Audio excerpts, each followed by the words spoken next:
Fala pessoal, estamos ao vivo aqui no Área Militar. Sou Felipe Moretti e hoje vamos conversar sobre um tema extremamente influente, importante aqui no mundo, as eleições e as políticas americanas, com meu amigo Felipe Neves, um estudioso do assunto. Filipão, obrigado aí pela sua presença. Então, boa noite, obrigado pela oportunidade aí que você pôde me convidar para a gente falar sobre esse importante tema. Nós tivemos eleições recentemente nos Estados Unidos e muita gente fica perdida como é que funciona o sistema americano, como é que são as dinâmicas lá, porque algumas coisas são bem diferentes do Brasil. Então, nós achamos aí propício o momento a gente poder falar um pouquinho sobre como é que funciona esse sistema, como é que ele foi formado, quais são as principais transformações. E querendo ou não, os Estados Unidos ainda são a grande potência do mundo. Então, as eleições que acontecem lá são eleições de impacto mundial, muito mais que em outros países ocidentais, correto? Então, agradeço Perfeito. mais uma vez aí pelo espaço. Excelente, Felipe. Vamos até convidar o pessoal, Neves, enquanto eu fico ajustando aqui os slides, pessoal se inscrever no seu canal. Para quem não conhece o Felipe Neves, eu vou colocar aqui o link do canal dele.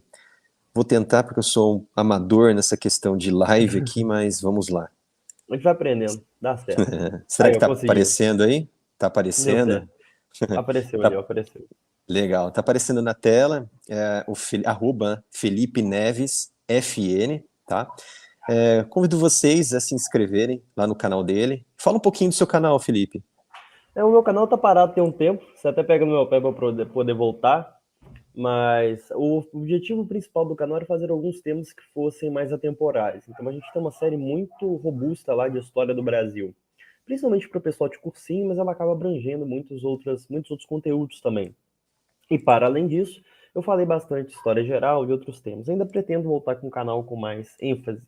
Também convido o pessoal a me seguir no Twitter, Real Felipe Neves, é onde eu tenho estado mais ativo, fazendo todo dia eu faço algum comentário de alguma coisa, fiz muitos na época da eleição americana, alguns sobre política brasileira, então eu deixo aí também o pedido para vocês irem também no Twitter, onde eu tenho estado mais ativo no momento. Muito bem lembrado. É Real Felipe Neves, tá certo? Uhum. Isso aí, Real Felipe Neves. Isso. Legal. Aí, bacana, galera. Vão lá. Seguem lá o Felipe Neves e vocês vão se aprofundar ainda mais nessa questão das eleições, a política americana, que ele realmente é um grande estudioso do assunto, gosta bastante. E a gente sabe, né, Filipão, que a República Americana, ela tem, assim, uma lembrança com aquele passado bem turbulento, aquelas guerras, aqueles descontentamentos daqueles colonos ali da região das 13 colônias, daquela época lá de 1700, e que observaram a Inglaterra, né, ali os britânicos tomarem poder, tá fazendo o que bem entendiam ali na região, e eles colocaram assim um ponto final nessa questão, lutaram bravamente, fizeram posteriormente a Constituição Americana, e hoje a gente vê uma república fortalecida como uma das repúblicas mais antigas aqui até então no planeta, e que muitas, até mesmo a inglesa, muitas nações usam essa Constituição, é, também a Constituição britânica, ou seja, dos ingleses, como referência para montar suas leis, para montar os seus ordenamentos jurídicos, né? E a gente Exato. vê esse cenário importante que tem os Estados Unidos no planeta, em guerras, em políticas externas, influências e sabotagens. E hoje você vai conversar aqui sobre a constituição dessas políticas e a República Americana. Você gostaria de acrescentar alguma coisa ou pode já iniciar essa aula que você vai dar para a gente? É importante a gente dar uma contextualizada no que estava acontecendo na independência dos Estados Unidos. Havia tido, poucos anos antes, a chamada Guerra dos Sete Anos, que para alguns historiadores é até mesmo considerada a Primeira Guerra Mundial, porque você tinha. Na verdade, a Guerra dos Sete Anos ela decorre da Guerra de Sucessão Austríaca. Então, Uhum. ela era uma guerra por uma razão muito europeia, era uma disputa interna. A Inglaterra e a França entram em guerra durante a Guerra dos Sete Anos, elas são puxadas para a guerra, na verdade. Elas não eram os principais no começo da guerra, né? Os principais eram a Prússia e a Áustria. Todavia, quando a Inglaterra e a França entram, era a desculpa que eles precisavam para se degladiar, assim como Estados Unidos e União Soviética durante a Guerra Fria. Só que eles entram com tudo, a gente ainda não tinha arsenal bélico para ter aquele medo de entrar numa guerra. E junto com a França e a Inglaterra, nós temos ali todas as suas colônias, que vão desde a América do Norte, passando pela África, até mesmo chegar nas Índias. E é por isso que muitos historiadores consideram essa Primeira Guerra Mundial de fato, porque ela de fato abrange todos os continentes em alguma medida e ela vai ter grandes impactos na história. Do lado inglês, ela tem como principal impacto a independência dos Estados Unidos, e do lado francês é a Revolução Francesa. Uma das razões da Revolução ter estourado foram os gastos da coroa francesa nessa guerra. Então, assim, ela muda os rumos do mundo de modo, assim, muito gritante, né? E a República Americana, ela vem no pós-guerra. Acontece que a coroa britânica ela gastou muito dinheiro nas 13 colônias, né? Na verdade, não eram apenas 13 colônias, você tinha mais colônias, tinha o Quebec, tinha o Canadá acima. E aí a coroa britânica diz: não, já que nós gastamos dinheiro com vocês, nós vamos começar a taxar para que a gente possa pagar a dívida de guerra. E os americanos não entendem isso, eles começam a achar isso estranho, como assim vocês vão taxar a gente numa guerra que vocês entraram? E começam a dizer que apenas aceitariam a taxação se houvesse representação. Então, aquela velha frase, no taxation without representation. Não tem imposto se não tiver uma representação. Então, eles fazem um pedido muito parecido com o que acontece na história do Brasil, inclusive, que os brasileiros queriam ter assentos na corte de Lisboa, os americanos pedem assentos na corte de Londres. A coroa britânica ela recusa receber os representantes americanos. Isso aí foi no primeiro Congresso da Filadélfia, chamado primeiro Congresso, que é quando os americanos fazem essa requisição. Os ingleses recusam e os americanos falam assim: não, então se as negociações, vocês não estão abertos a negociações, o caminho que falta para a gente é a independência. Mas perceba que a independência ela é um processo muito gradual. Você teve uma tentativa de negociação e isso foi se escalando para uma independência. E a principal motivação foi a taxação dos ingleses. As taxações começaram a subir, você teve a criação de vários imposto do selo, imposto do chá, e por fim, os americanos decidiram por bem fazer a sua própria república. A gente já pode ir para o primeiro slide, se você puder passar aí. Vamos lá. Então, qual era o projeto original? Isso é uma discussão muito, muito importante da gente ter, porque, de certo modo, os americanos do século XXI se esqueceram do projeto de Estados Unidos que havia sido concebido no século XVIII. O que eles queriam para os Estados Unidos? Quando os pais fundadores americanos eles se sentam, 6 pais principais e tantos outros que participaram das discussões, quando eles se sentam, eles se perguntam que tipo de país nós queremos criar? Nós queremos uma monarquia? Nós queremos uma república? Nós queremos uma democracia, uma aristocracia? O que nós queremos? E via de regra, hoje em dia, nós tendemos a confundir democracias e repúblicas, como se fossem a mesma coisa. Mas não é. Então eu fiz questão de até botar aí quais são as definições. Democracia é o governo da maioria, em que as decisões do povo são tomadas como resolução das questões. Então aquilo que a maioria decide se torna a lei, aquilo que vai ser posto em vigor.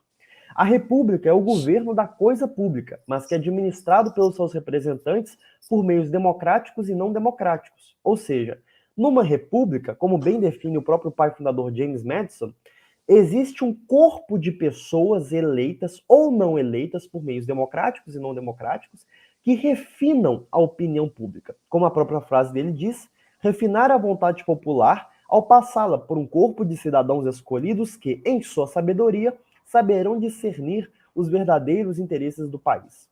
Então, os pais fundadores americanos queriam criar um país, um tipo de sistema, e eles bebem das tradições clássicas para poder criar esse sistema.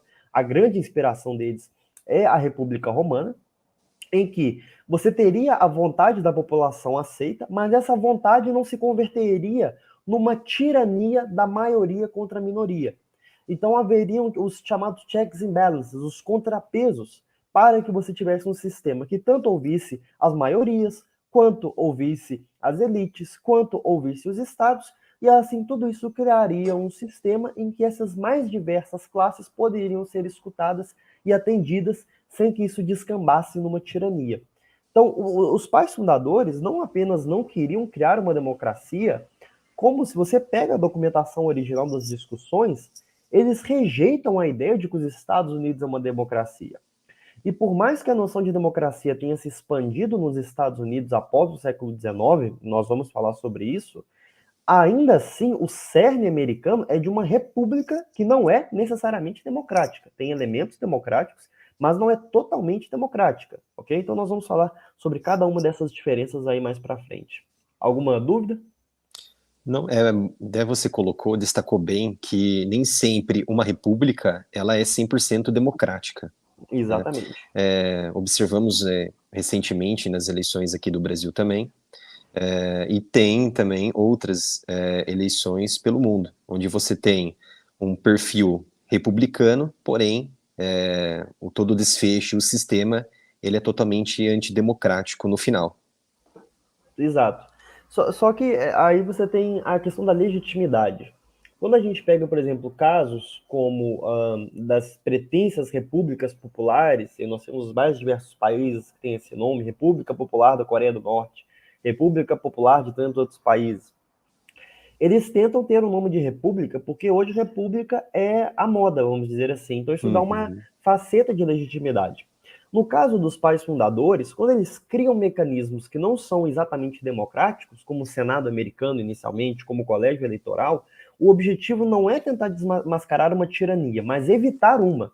Então veja que originalmente o termo república americana, ou democracia americana, ele é utilizado para se evitar uma tirania. E hoje ele é utilizado para legitimar uma tirania.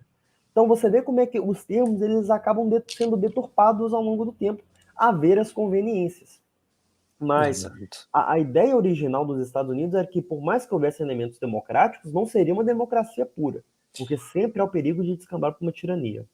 Você observou, né, principalmente após a Constituição da União Soviética, em 17, a gente observou uma onda vermelha que tudo era democracia e sempre vinha, que nem você falou, estava ali a República Democrática de alguém, a República Democrática de tal nação. Então eles usam esses termos, na verdade, para tentar manipular todo o sistema e sempre haverá, numa república correta, a legalidade de você ter o peso e a medida, ou seja, você ter a justiça cega para tentar equilibrar a balança. Se Exato, você impõe ali uma democracia, ela precisa ser justa dentro de uma república. Pode, perfeitamente. pode passar o slide? Pode passar fazendo favor. Beleza. Então, a Constituição americana ela é criada, ela é uma Constituição assim, bem curtinha, se você tem uma tradução dela bem bacana na internet, são 13 páginas. São assim, são 7 artigos e 27 emendas americanas. Os artigos 1, 2 e 3 falam respectivamente sobre cada um dos 3 poderes que o país será constituído: legislativo, executivo e judiciário. Cada um desses poderes, eles são inspirados em alguma medida nos 3 poderes clássicos aristotélicos. Aristóteles ele falava de 3 formas puras de governo. Ele falava da monarquia, do governo de um só, da aristocracia, que é o governo de poucos, e da democracia. Na verdade, ele não falava de democracia, ele falava de politeia, que alguns traduzem como democracia. Eu vou usar como democracia aqui só para um fim didático. Mas democracia que seria o governo da maioria. Então, o poder legislativo, em certa medida, ele representa, no conceito aristotélico, o poder democrático, mais especificamente no seu segundo membro, que é a Casa dos Representantes. Então, o legislativo americano, a nível federal, é representado por 2 casas. A casa mais alta.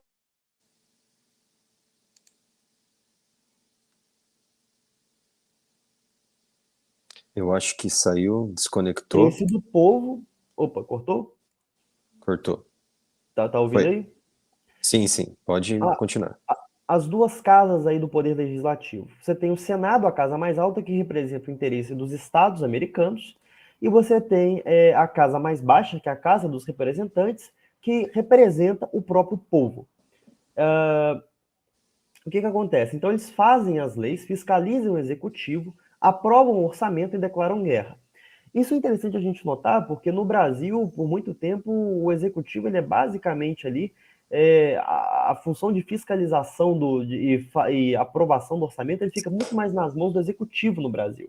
Com o tempo que nós começamos a passar isso para o legislativo, mas nos Estados Unidos não. Quem tem o poder de criar e fazer as contas da União é o poder legislativo. Eles têm muito mais poder, portanto, já que eles decidem o quanto pode ser gasto, do que o legislativo brasileiro, por exemplo, né? Então, o legislativo ele tem essas duas casas. Dentro da definição aristotélica, o Senado seria a parte aristocrática e a Casa dos Representantes seria a parte democrática. O executivo americano é o presidente, o gabinete. O gabinete é o que equivale aos ministros, né? No Brasil nós temos os ministérios. Nos Estados Unidos nós temos os departamentos e secretarias, né? Então o presidente ele escolhe aí quem são os seus secretários, os presidentes de departamento e assim vai. Então ele tem o poder de veto sobre algumas decisões do legislativo. Nós vamos falar que esse veto pode ser derrubado. Ele escolhe os secretários dos departamentos e ele é o comandante em chefe das Forças Armadas, assim como no Brasil. E por fim, nós temos o terceiro poder. O executivo ele representa, então, em alguma medida, o que seria o poder monárquico, dentro da definição aristotélica. O presidente, a função inicial do presidente era substituir a função do rei, sendo bem claro aqui. Então, esse era o objetivo. Criaram um poder monárquico que não descambasse numa tirania. Então, por isso que eles fazem aí essa organização com o presidente. E, por fim, nós temos o poder judiciário, que no caso é a Suprema Corte norte-americana. E ela julga os casos relacionados à Constituição e às leis federais. Essa é a função simples do judiciário americano. É simples, mas que com o tempo tem ganhado cada vez mais notoriedade. A gente tem assistido uma judicialização da política, tanto nos Estados Unidos quanto no Brasil e no Ocidente, de modo geral. Nós temos visto o judiciário cada vez mais acumular funções, principalmente do legislativo. E nós vamos falar sobre como isso tem acontecido nos Estados Unidos, porque lá tem se tornado um caso cada vez mais grave, tendo em vista o histórico que eles têm de parcimônia no que se refere às decisões do judiciário. Tá legal? Algum acréscimo? Não. Lá é maioria, é isso mesmo, Neves? Maioria republicana. No judiciário? Seria, no caso, isso. É muito difícil a gente Conservadora? O termo mais apropriado seria conservador ou originalista, né? Você tem basicamente duas classes de juízes na Suprema Corte. Há aqueles juízes que tentam entender a Constituição como ela é de fato, que são os originalistas, e há os juízes progressistas, que normalmente são aqueles juízes que, vamos dizer assim, tentam ler na entrelinha e para além da linha. Então, eles começam a ver coisa que não tem. Fazem interpretações relativas. Fazem interpretações. E aí, muitas vezes, por exemplo, a Constituição americana ela é muito, muito explícita ao afirmar que aqueles poderes que não são delegados claramente pela Constituição à União são delegados aos Estados. Então, aquilo que a Constituição ela não fala assim, isso é dever da federação, é delegado necessariamente para os Estados. Só que, mais recentemente, a gente tem assistido a Suprema Corte muitas vezes entender que não é bem assim, que algumas coisas a Constituição não declara explicitamente, mas implicitamente está declarado. E aí, como ela vai entender isso, tem variado ao longo dos anos, e a gente tem assistido cada vez mais o poder de Washington crescer em relação aos Estados Unidos, não só do executivo, como também do judiciário. Perfeito. Pode passar aí para o próximo. Vamos lá para o próximo. Então, nós vamos falar de cada um dos poderes por partes. O poder legislativo a nível federal ele é principalmente dividido aí em duas casas, como eu falei. A House of Representatives, que é a Casa dos Representantes, e o Senado. Então, a Casa dos Representantes ela é composta por 435 membros. Esse número ele não é estabelecido por nenhum artigo da Constituição, ele é uma convenção.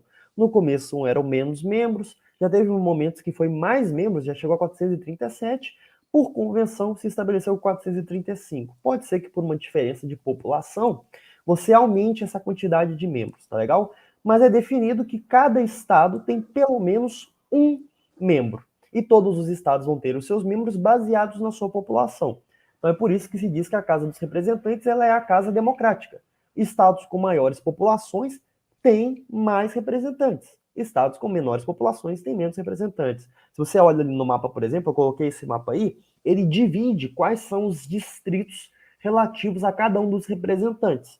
Se tem estados ali no meio dos Estados Unidos, você pega no meio, na parte superior, tem dois estados ali, ó, North Dakota e South Dakota, Dakota do Norte e Dakota do Sul. São dois quadrados quase que perfeitos ali. Eles têm cada um representante, porque são estados com a população pequena. Se você vai para estados como, por exemplo, a Califórnia, Texas, Flórida, você vê que são vários distritos ali para os seus representantes, que são estados com populações maiores. Então, há uma correlação, há uma proporção entre população e número de representantes. Esses representantes são eleitos pelo povo, como está explicitado pela Constituição americana. Eles têm mandatos de 2 anos. Significa que a cada 2 anos o Congresso inteiro, os 435 membros, são trocados. É por isso que as eleições de midterms que a gente teve agora foram tão importantes. Porque a cada 2 anos o povo americano tem a possibilidade de mudar todo o Congresso. Isso é algo que a gente não tem em outros países. Normalmente você muda apenas uma parte do Congresso. Nos Estados Unidos, não. O Congresso inteiro, a cada 2 anos, é trocado. O que é um mecanismo muito interessante, porque, por exemplo, caso a população esteja insatisfeita com o governo, é uma medida deles frearem esse governo, mudando quem está mandando na casa. Atualmente isso aconteceu. A casa era de maioria democrata, passou para maioria republicana. E, via de regra, isso acontece. Quando você tem um presidente de um determinado partido, normalmente nas midterms, a casa inverte para o outro partido. Isso aconteceu com Donald Trump, aconteceu com Barack Obama, aconteceu com Bush, aconteceu com Biden e acontece na história americana repetidas vezes, tá certo? Uhum. A casa, portanto, ela elege o chamado Speaker of the House. Vamos dizer assim, é o primeiro representante. É o nosso equivalente a presidente da Câmara, né? Ele é eleito pela maioria da casa. Então, aquele que tiver mais votos é eleito.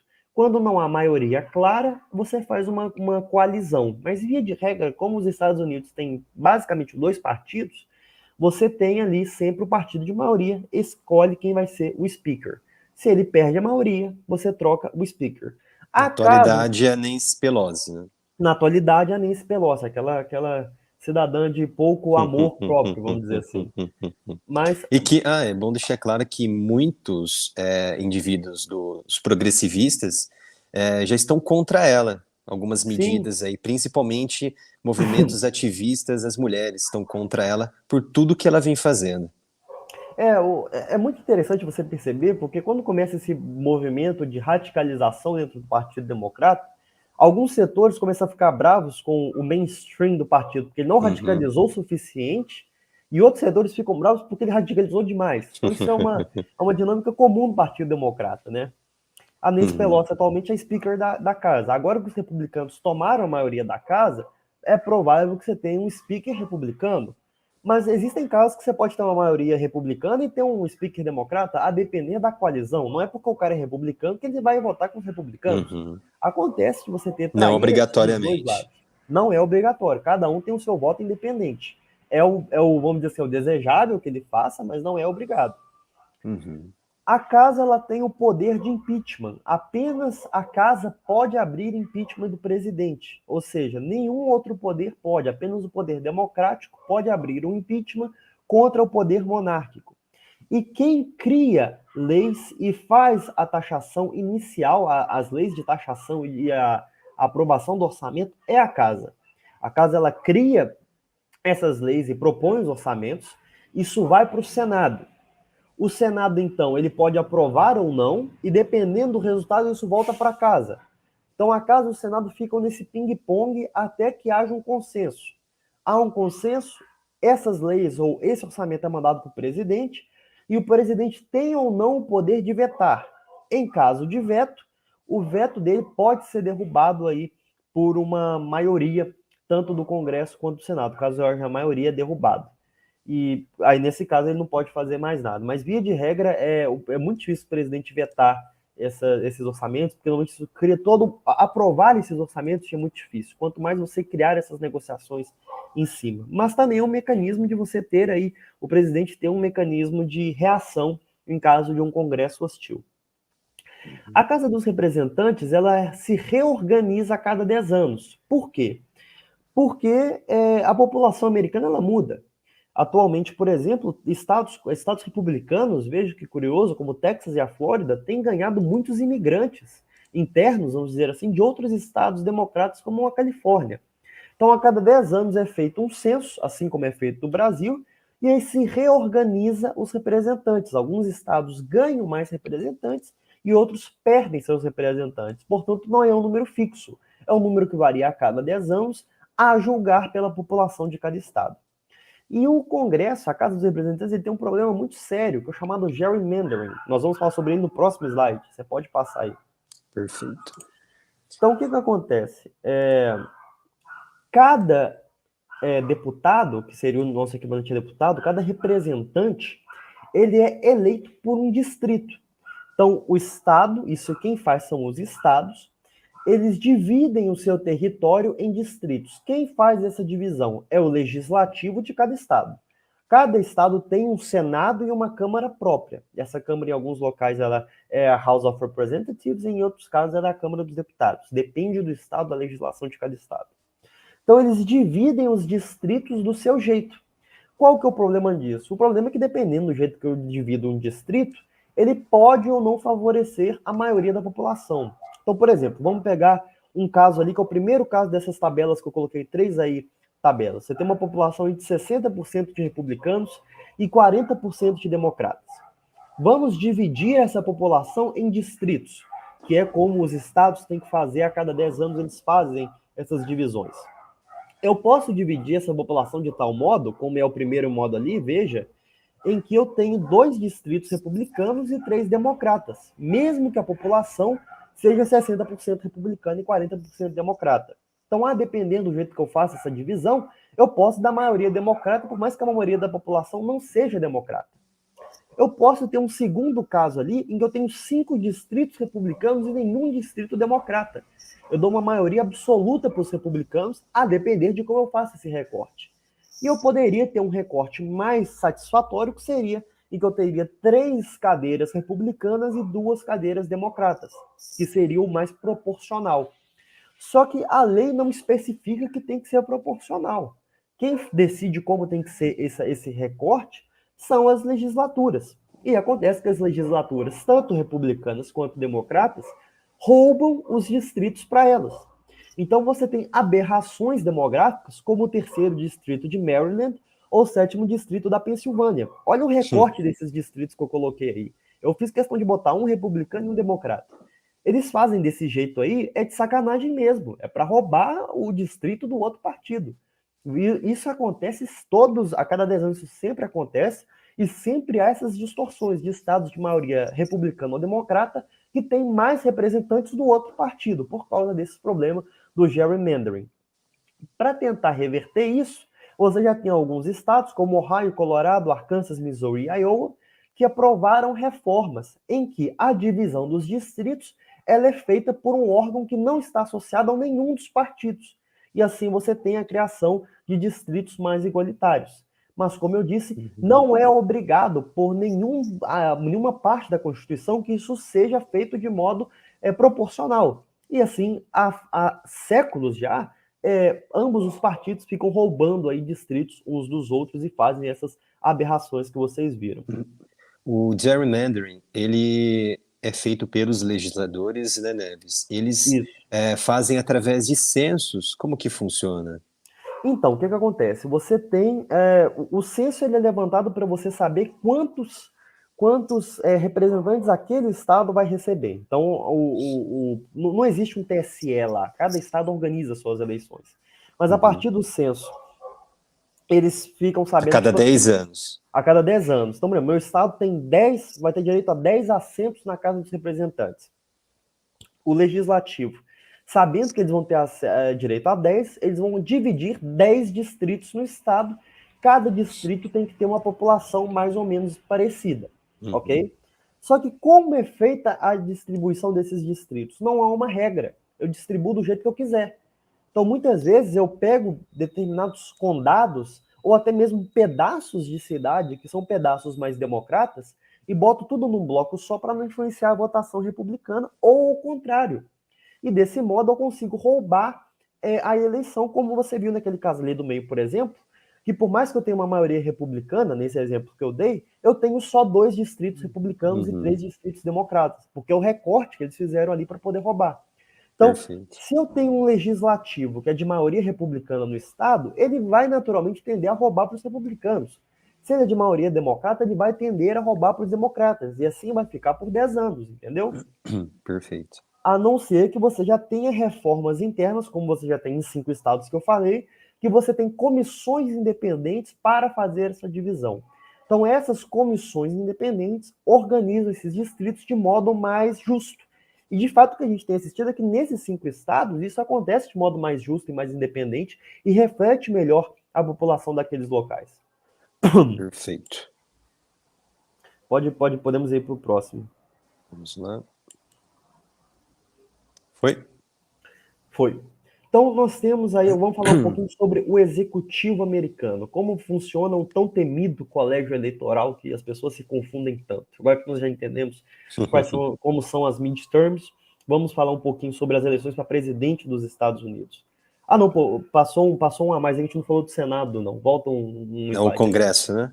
Faltou Isso, o Senado ainda. O Senado, verdade. Vamos lá, então, a Casa dos Representantes ela é o órgão democrático do legislativo americano, mas há um órgão que é um órgão aristocrático, tá? Ele tem se tornado mais democrático, principalmente depois do século XX,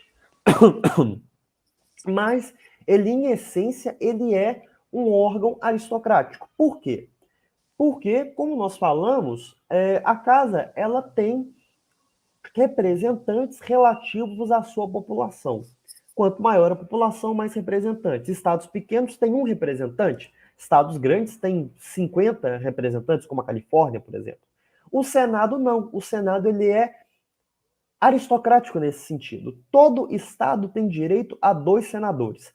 Não importa se você é North Dakota com 600 mil habitantes ou se você é a Flórida com 40 milhões de habitantes. Todo estado tem o mesmo peso no Senado, porque o Senado ele representa não o povo, mas os estados. Então, cada estado tem 2 senadores. Eu botei esse mapa é a atual configuração antes da eleição de 2022. Estados em azul são estados em que os 2 senadores são democratas, estados em vermelho são os 2 senadores republicanos, estados em roxo é um republicano e um democrata, e aqueles 2 estados ali de cima que estão listrados é porque você tem ali um senador, no estado da esquerda listrado ali de azul, é um senador independente, que ele não é nem republicano nem democrata, que é o Bernie Sanders, ele tem um viés mais democrata, mas ele não é afiliado ao partido, ele foi eleito. E no estado do Maine você tem ali um senador independente de viés mais republicano, mas que ele é independente, ele não é filiado ao partido, né? Nos Estados Unidos você não é obrigado a ser filiado a partido nenhum para poder concorrer. E nesses 2 estados você tem aí senadores independentes, tá legal? Perfeito. O mandato de senador, ele é de 6 anos, ou seja, ele tem um mandato muito maior aí do que do representante. E a cada 2 anos, ou seja, um ciclo eleitoral, então nas midterms e nas eleições para presidente, 1/3 do Senado troca. Normalmente você tem 35 estados e pelo menos um senador de 35 estados é trocado. Mais ou menos assim que funciona. Inicialmente, e aí esse é um dos pontos de mais mudança na Constituição americana, inicialmente os senadores eles eram escolhidos pelas legislaturas estaduais. Então, quem escolhia o senador, perdão, era o legislativo de cada estado. É o mesmo que faz os distritos. Mas hoje, quem escolhe os senadores é o povo, é uma votação popular. Isso mudou com a 17ª emenda de 1912. Então você percebe que aquele modelo republicano, com uma república com teores de aristocracia, começa a se degenerar para uma democracia mais pura. O Senado, que era para ser uma casa mais alta, ele já tem esse elemento democrático hoje, apesar de que todos os estados têm o mesmo peso, independente das suas populações, o que inclusive gera muitas discussões. Porque, nesse sentido, um eleitor de um estado pequeno como a Dakota do Norte, ou Iowa, por exemplo, ele tem muito mais peso do que um eleitor da Flórida ou da Califórnia. Mas é óbvio que ele tem, porque a função do Senado não é ser democrático, mas sim dar voz a todos os estados e impedir que estados de maiores populações esmaguem os estados de menores populações. Então, no Senado, todos eles têm a mesma representatividade. O vice-presidente dos Estados Unidos é o chefe do Senado. E ele tem o voto de Minerva. Então você tem 100 senadores, cada estado tem 2 senadores. Em caso de empate, quem desfaz o empate é o vice-presidente dos Estados Unidos. Não é como no Brasil, que o vice-presidente ele é quase que figurativo. Lá o vice-presidente ele tem essa função dentro do Senado americano. E a gente pode achar que isso é bobeira, mas não é, porque normalmente as eleições para o Senado americano são muito apertadas. Quem consegue a maioria é 51, 52, quando muito 55 senadores. Atualmente, antes dessas novas eleições que a gente teve agora, o Senado americano era 50-50. Então, quem tinha o voto de Minerva era a Kamala Harris, ela que desfazia os empates. Tá legal? Então, o vice-presidente tem essa função aí como chefe do Senado. O Senado ele tem como função importante aprovar os tratados do presidente, que ele faz com outras nações, e também as escolhas do presidente para os diversos órgãos. Então, todos os ministros, secretários, agências que o presidente escolhe são sabatinados no Senado e têm ou não a aprovação do presidente. Também no caso de escolhas para os ministros da Suprema Corte.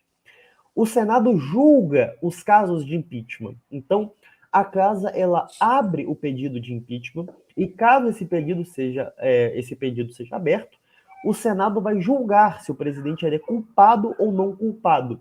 É o único caso em que um crime ou uma denúncia não é julgado pelo judiciário e sim pelo legislativo, é no caso do impeachment. E várias vezes aconteceu de uma casa de maioria de oposição abrir um impeachment e o Senado de maioria governista impediu o impeachment. Isso aconteceu com Donald Trump 2 vezes, o Congresso de maioria, a casa de maioria democrata abria impeachments e o Senado fechava. Isso aconteceu com Bill Clinton, o contrário, a casa de maioria republicana abria o impeachment e o Senado fechava, e essa dinâmica se mantém aí ao longo dos anos. Você acredita que o Mike Pence, que na época era o vice de Trump, ele tenha traído o Trump ao reconhecer a derrota? Cara, Porque isso é como uma... ele era o presidente do Senado na época, então ele tinha a prerrogativa de não reconhecer. Exato. Aí você tem. A gente vai falar um pouco mais sobre como é que se organiza esse colégio eleitoral, porque algumas regras do colégio eleitoral a gente acha que são tão claras, mas não são. Existe uma discussão jurídica, e inclusive não é uma discussão fechada, de que o presidente dos Estados, o vice-presidente, ele teria o poder de negar determinados delegados no colégio eleitoral. Eu não leio assim. Eu e os principais juristas que eu acompanho não entendem assim. O vice-presidente ele apenas lê. Então há aqueles que veem que o vice-presidente ele teria traído o presidente Trump, porque ele leu determinados votos que estavam em disputa, e há aqueles que entendem que ele, nesse contexto ele não traiu, que é o que eu entendo. Ele não teria o poder de negar esses deputados. Quem teria o poder seria o Senado. O Senado poderia abrir uma votação e, em caso de maioria, ele pode negar aí alguns deputados Porque ou dele, os eleitores. porque ele poderia não reconhecer determinados colegiados, determinados delegados, e assim, por exemplo, a diferença foi X, ele poderia diminuir essa diferença e validar o perfil eleitoral para o Trump na época, né? Não, aí nesse. A gente vai falar um pouco sobre as eleições contestadas. A eleição do Trump não foi a primeira eleição contestada, nós vamos comentar sobre isso. No meu entendimento, o Mike Pence não teria o poder para poder negar os eleitores de alguns estados. Quem teria esse poder eram os senadores. Então, os senadores podem abrir, fazer um pedido de abertura de uma votação, e caso houvesse uma maioria, nesse caso, você teria aí a negação desses eleitores. A gente tem que entender que isso é um processo normal, tá? Os republicanos abriram disputas em vários estados na última eleição. Foram 6 estados que eles abriram disputa, nenhum dos 6 deu em nada. Quando Trump ganhou, os democratas abriram pedido em vários estados, que também não deu em nada. Quando Bush ganhou, os democratas abriram pedido em vários estados. Então, assim, você contestar delegados no dia da contagem final não é uma novidade, isso acontece desde sempre. E nós vamos falar um pouco ainda sobre essas eleições contestadas, tá legal? Perfeito. Volta o outro slide rapidinho, só para eu falar uma última parte importante aí. As emendas à Constituição americana, mudanças na Constituição e a superação de vetos do presidente precisam de. Eu coloquei errado, botei 1/3 do Congresso, mas não, é 2/3 do Congresso. Então, 67 senadores e quase 300 representantes aí têm que aprovar essas mudanças. Uma coisa interessante é que nos Estados Unidos, os estados podem pedir uma mudança na Constituição americana caso pelo menos 2/3 dos estados peçam essa mudança na Constituição, tá legal? Então, assim, entende-se que a Constituição americana ela é uma concessão dos estados. Os estados dão essa concessão à federação e, portanto, eles também podem rever quais são os acordos estabelecidos e assim propor novas emendas. As 27 emendas americanas foram propostas até hoje pelo Congresso. Nenhum estado até hoje propôs uma emenda, mas ele poderia fazer, não só poderia, como há um movimento para que se faça para tentar frear o poder de Washington. Cada vez mais os estados têm perdido as suas autonomias, então já há um movimento interno de alguns estados, principalmente estados republicanos, para que você crie emendas que freiem o poder de Washington. Mas até hoje você não teve nenhuma emenda feita nesse sentido. Poderia ser feito, nesse caso, em que a maioria dos estados faz essa requisição, eles enviam delegados para fazer uma votação, e aí você faz uma emenda não via Congresso, não via Legislativo Federal, mas sim por meio da representatividade dos estados. Tá certo? Tá ótimo. Eu só vou fechar uma porta aqui, mas pode passar para o próximo slide. Tá aí. ok. É legal fazer nessa comparação. O Senado americano, ele também tem o Senado brasileiro, perdão, também tem esse mesmo número de proporcionalidade, independente do estado. Temos 3 aqui no Brasil, e 3 por estado, e também é o Senado que executa o impeachment do presidente da República aqui no Brasil. É claro, através da aprovação do Congresso, ou seja, da Câmara dos Deputados. Nesse sentido, o Brasil roubou muito dos Estados Unidos, né, nesse modelo bicameral e etc. A diferença é que no Brasil muda o número de deputados, a gente tem mais deputados do que lá e mais senadores. Aqui são 3 senadores por estado, né? Só que no Brasil não há tanto esse entendimento original de que o Senado seria uma representação dos estados, né? Tanto que a gente a Constituição brasileira ela já começa querendo criar uma democracia. A Constituição americana ela cria o Senado como uma tentativa de frear a democracia, de ter um contrapeso ao poder democrático, que era o poder da Casa dos Representantes. Não é à toa que se chama Senado. A inspiração é o Senado romano, que era feito pelos patrícios. Muitas vezes o pessoal acha que a principal influência americana foram os iluministas, revolucionários da Revolução Francesa, mas não. Não foi Montesquieu, não é a divisão de Montesquieu, é a divisão clássica de Aristóteles. É o modelo da República Romana.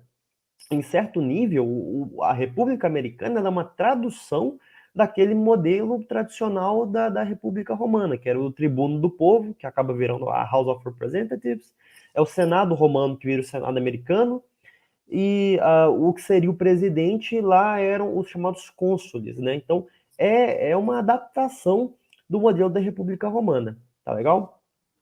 Perfeito. Então, vamos agora para o tão temido executivo. Como funciona esse danado desse colégio eleitoral, que o pessoal sempre se confunde, não entende como é que funciona. Então, o presidente e o gabinete. O presidente, ele, como no Brasil, aponta os secretários dos departamentos que são aprovados ou rejeitados pelo Senado. Isso é uma diferença em relação ao Brasil. No Brasil, o presidente aponta e está apontado, acabou. Apenas no caso de juízes da Suprema Corte que você tem que ter uma aprovação do Senado. Nos Estados Unidos, não. Cada um dos secretários são sabatinados pelo Senado e são ou não aprovados pelo Senado. Então, se fosse no Brasil, por exemplo, o Lula quer botar o Haddad como ministro da Economia. Então, tem que ser sabatinado no Senado, ser aprovado para poder ir. O Bolsonaro quer botar, sei lá, quem na educação. Ele tem que passar por uma sabatina para poder ser escolhido. Então, há essa dinâmica do checks and balances. O presidente ele não tem ele não é um ditador dos ministérios, vamos dizer assim, ele tem que negociar com o Senado, principalmente se ele for de uma maioria de oposição, tá legal?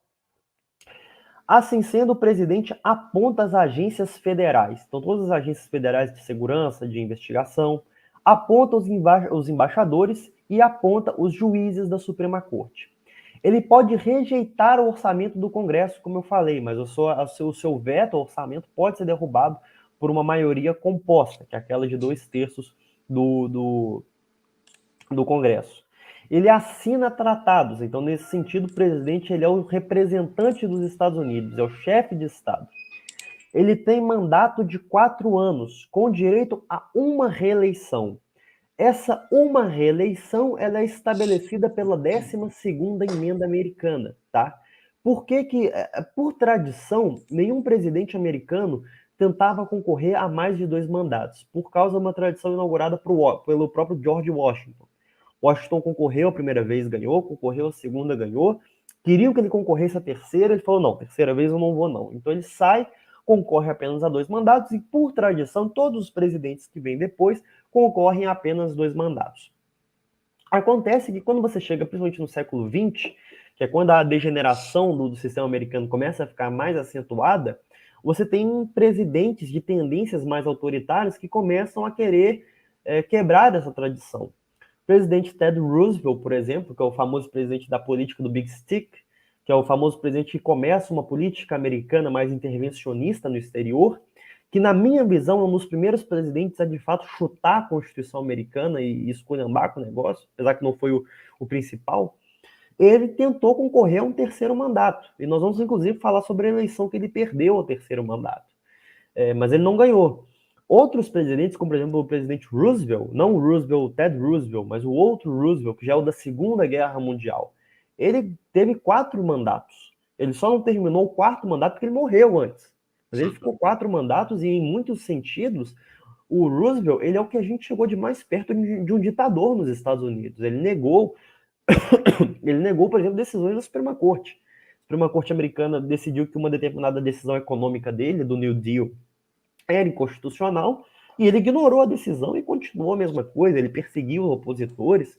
Então, assim, o Roosevelt, apesar de muitos considerarem ele o grande herói da Segunda Guerra Mundial, nesse sentido ele foi o mais próximo que os Estados Unidos teve de um governo realmente fascista. E depois que ele ficou em 4 mandatos, os republicanos falaram, não, nós precisamos esclarecer que é só 2 mandatos. Então fizeram a 12ª emenda americana, que limita a reeleição a apenas uma reeleição. Essa reeleição não tem que ser seguida. Então, é o caso do Trump. O Trump teve um mandato e ele pode ter outro mandato em 2024. Ele pode quebrar em 2 mandatos. Houve outros presidentes na história que já fizeram isso. Tá? Teve um mandato, quebrou e depois voltou em um segundo mandato.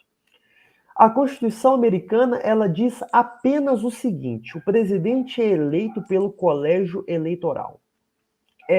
Este colégio eleitoral irá eleger o presidente por uma maioria simples e seus eleitores serão escolhidos como as legislaturas bem entenderem. Pode passar o slide aí. Então, a Constituição delega o poder de escolha dos delegados do colégio eleitoral ao que o Estado quiser fazer, ok? Então, hoje, quem escolhe os eleitores é uma votação popular, mas nem sempre foi assim. E digo mais, no começo da história dos Estados Unidos, isso não era a regra. A maioria dos estados não escolhiam os seus eleitores do colégio eleitoral por maioria de votação. Quem escolhia os eleitores era a maioria das legislaturas. Então, a mesma legislatura que no começo escolhia os senadores, como eu já comentei, a mesma legislatura que faz as suas regras de votação é a que escolhia os seus representantes. Quantos são os eleitores do colégio eleitoral? Quantos são os eleitores? São 538. Cada estado tem direito ao seu número de senadores, mais o número de representantes que eles têm. Então, o mínimo que você vai ter são 3 eleitores, porque todo estado tem que ter pelo menos um representante, pelo menos 2 senadores. Então, o mínimo que você tem é 3. Pequenos estados, como Dakota do Norte, Dakota do Sul, Montana, tem 3 eleitores no colégio eleitoral. Outros estados têm aí mais eleitores. Como o número de representantes varia a cada 10 anos, O número de eleitores do colégio eleitoral também varia. Atualmente, por exemplo, você teve uma mudança no colégio eleitoral em 2020, e estados como a Flórida e o Texas ganharam eleitores. Se eu não me engano, o Texas passou de 38 para 40, a Flórida passou de 28 a 29 para 30, e a Califórnia, por exemplo, perdeu eleitores, passou de 54 para 52. Então, o colégio eleitoral, nesse sentido, ele é dinâmico, tá certo? Então, o método de escolha, ele é pela legislatura estadual. Se a legislatura estadual decidir que quem tem maioria na legislatura estadual tem todos os eleitores do colégio eleitoral, está decidido. Então, você tem um congresso estadual da Flórida, por exemplo. O congresso estadual da Flórida, ele é de maioria republicana. Se eles decidirem que, pelo fato de ser maioria republicana, todos os eleitores vão para o candidato republicano, está decidido. Se eles decidirem que o método de escolha é quebrar um palito e o palito que sair maior é o palito que vai escolher, está decidido. Isso a ver a Constituição americana. Cada estado tem a sua própria jurisprudência. Com o passar dos anos, os estados adotaram como método de escolha dos eleitores a votação popular. O último estado a escolher por meios não democráticos os seus eleitores foi o estado do Colorado em 1876. Foi o último estado em que isso aconteceu. Desde então, todos os estados escolhem por métodos democráticos, por eleições próprias. Mas não era assim no começo e nem a maioria dos estados fazia desse jeito, tá legal? E é por essa razão que o sistema americano ele é bipartidário. Não há nenhum lugar na Constituição americana que diz que há apenas dois partidos. E, inclusive, não há apenas dois partidos, há vários outros partidos. Há o chamado Partido Verde, que é um partido mais ecológico, há o Partido Libertário. Mas, via de regra, quando a esquerda se quebra, automaticamente quem ganha as eleições é a direita. E quando a direita se quebra, automaticamente quem ganha as eleições é a esquerda. Porque aquele que tiver mais eleitores, eleitores num determinado estado, leva os eleitores daquele estado. Não precisa de uma maioria absoluta. Então, eu vou pegar aqui para vocês verem alguns exemplos. Vamos ali para aquele caso, o exemplo inferior da direita, que tem o mapa está quase todo azul. Veja só, essa eleição é a eleição de 1912. O presidente Wilson teve 41% dos votos, ou seja, ele está longe de ter maioria. Todavia, ele era o único candidato da esquerda, enquanto a direita se quebrou em dois candidatos. O Roosevelt, que fundou seu próprio partido, e o Taft, que era o candidato republicano. Então, como eles dividiram os votos da direita, o Wilson conseguiu mais votos em cada estado e por isso ele levou mais eleitores. Ele levou 435 eleitores, ou seja, ele levou aí quase 80% dos eleitores do colégio eleitoral, apesar de ter uma votação de apenas 40%. Veja que se o Roosevelt e o Taft tivessem feito apenas uma chapa, eles teriam mais de 50% dos votos e provavelmente teriam ganhado no colégio eleitoral por uma ampla maioria. Então, quando um dos dois lados se divide, o outro lado necessariamente ganha. Nem sempre o presidente que tem mais votos nacionalmente é o presidente que tem mais votos no colégio eleitoral. Botei aí dois casos. O presidente Donald Trump foi eleito com 46% dos votos populares, mas ele teve 306 votos no colégio eleitoral, enquanto a Hillary Clinton teve 48% dos eleitores nacionais, mas apenas 227 eleitores no colégio eleitoral. Não é obrigado que o eleitor siga a votação do Estado, tá? Isso é uma coisa interessante. Tem os chamados eleitores infiéis. Pode ser, não apenas pode ser, como isso já aconteceu, inclusive na eleição de 2016, eleição do Donald Trump, pode acontecer que o eleitor chega lá na última hora e mude de ideia. Dois eleitores que eram para ter ido no Trump, no Texas, chegaram lá e votaram em outro cara. Um eleitor que era para ter ido para Hillary Clinton pelo Havaí, chegou lá e votou em outro cara. Isso pode acontecer. Em algumas legislações estaduais tem leis sobre isso, que mandam você descartar o voto desse cara, e outros não têm. Então, esse, inclusive, foi um dos pedidos na época da eleição de 2020. Foi o pedido do Partido Republicano para que os eleitores votassem no Donald Trump, ignorando as votações populares. Isso poderia ter acontecido. Não é comum, mas poderia ter acontecido, tá? Perceba que a maioria dos estados tem o seguinte esquema de votação. Quem tem a maioria da votação naquele estado leva todos os eleitores, que é o sistema The Winner Takes It All. Então, se eu tenho 50% mais um votos na Flórida, por exemplo, no caso da Flórida, ele leva todos os eleitores da Flórida. Mas isso também não é constitucionalmente definido. 2 estados não são assim. O estado do Nebraska e o estado do Maine não funcionam assim. Então, por exemplo, no caso do Maine, o Maine são 4 eleitores. Via de regra, no caso do Maine, você sempre tem tipo 3 eleitores democratas e um republicano. Ou 2 eleitores democratas e 2 eleitores republicanos. Eles dividem os seus votos porque lá a legislação não diz que todos têm que ir para o vencedor. Então, cada estado ele tem a autonomia para poder fazer essa escolha. Se a legislatura estadual quiser ignorar a votação popular e mandar os eleitores para outro candidato, ele pode fazer isso, que foi uma das coisas que, inclusive, os republicanos pediram que acontecesse. Então, por exemplo, em estados em que a eleição foi suspeita, como o caso da Pensilvânia. O Biden ganhou na Pensilvânia, mas houve um pedido para que os eleitores fossem para o Donald Trump. Poderia ter acontecido, não aconteceu. Mas não há nenhum impeditivo constitucional para que isso acontecesse, entendeu? Ainda o caso, vamos dizer que a eleição se divide em três principais oponentes e que nenhum dos 3 oponentes consiga uma maioria de 270 eleitores. Nesse caso, quem decide a eleição é a Casa dos Representantes. Então, a Casa faz uma votação simples. Quem tiver maioria é eleito presidente dos Estados Unidos. Isso foi mais um pedido que o Donald Trump, na época lá, a campanha do Donald Trump fez. Qual era o pedido? Você tinha ali 6 eleitores, 6 estados que estavam contestados. O pedido era que esses 6 estados tivessem seus eleitores descartados. Se os 6 estados descartassem seus eleitores, nenhum dos 2 teria maioria no colégio eleitoral. Então a votação cairia na casa. Então a casa decidiria de quem seria a maioria. Já aconteceu casos da eleição ser decidida na casa. Teve uma eleição em que isso aconteceu. O sistema do colégio eleitoral ele é muito importante nesse sentido, porque é muito difícil você prever como as coisas vão acontecer. Por exemplo, a eleição ali do Gore e do Bush, que é a que está embaixo ali. O Gore teve mais votos do que o Bush, teve 0,5% a mais de votos, mas o Bush ganhou com 271 eleitores no colégio eleitoral. Ele ganhou por causa de 2 eleitores. E todo mundo fala, não, o Bush ganhou porque ele virou a Flórida. Também.